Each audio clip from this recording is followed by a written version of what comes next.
Welcome back to Nancy Unfiltered, the only show where you can peel back the absurd, messy, and occasionally heartbreaking layers of human behavior without flinching. Tonight, we're going to be talking about something we all do but hate admitting, and that's called wearing masks.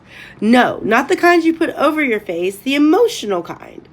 Everyday people put on masks to fit in, impress others, or survive social situations. Some are subtle, some are obvious, and while these masks can protect us, they can also disconnect us from the very people we're trying to reach, including ourselves. Tonight, I want to show you how to spot the mask, laugh at it, and maybe even learn to take yours off. So masks are behaviors, habits, or facades we adapt and adopt to hide what we feel, think, or desire. They can be as simple as smiling when we're exhausted, or as complicated as pretending to be confident in a job or relationship which we are terribly and secretly terrified about. For example, the coworker who constantly jokes and laughs might be masking deep insecurity. They deflect attention from themselves with humor because acknowledging their anxiety feels impossible and reality, basically. A friend who acts aloof or detached, that's often a mask to avoid vulnerability, even when they secretly crave connection. Humor comes from the contrast between they say and what they do. A child who insists, "I'm fine," while smashing a block across the room is wearing a most honest mask imaginable. It's chaos pretending to be calm. Adults, unfortunately, are worse at authenticity, which makes observing the mask simultaneously hilarious and tragic. Spotting masks is a skill, but it's not about judging people. It's about noticing inconsistencies. A smile that doesn't reach the eyes, crossed arm that contradicts nodding, or a voice that shakes despite steady words. These are all cues. Example, someone says, "I'm fine," but their foot taps relentlessly, okay? Or they compliment you but avoid eye contact. That's a mask in action.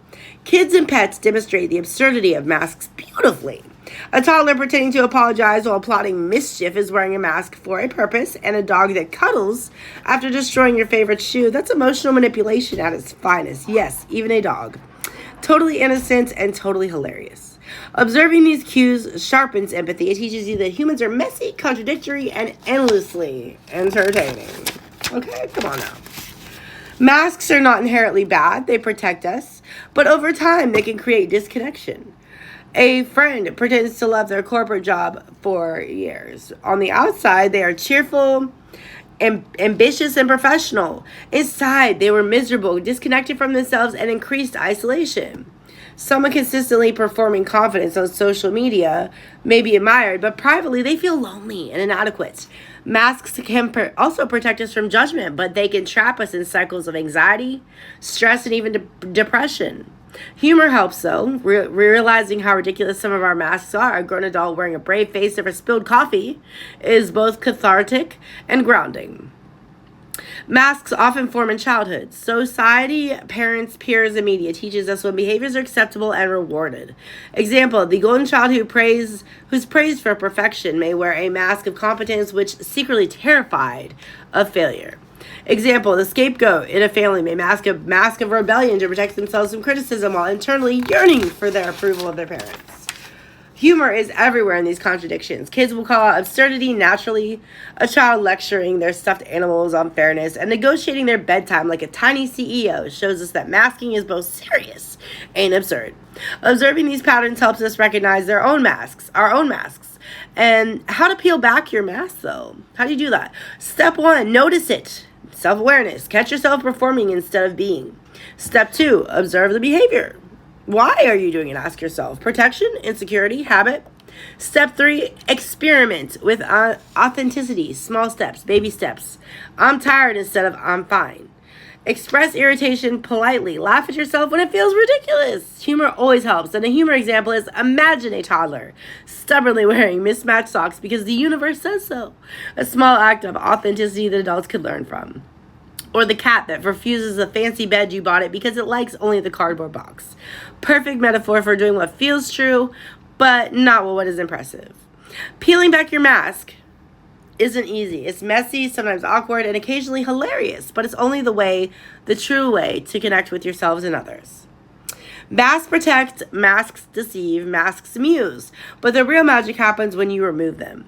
Not all at once, not perfectly, but enough to show up to yourself in the world messy, contradictory, chaotic, and human.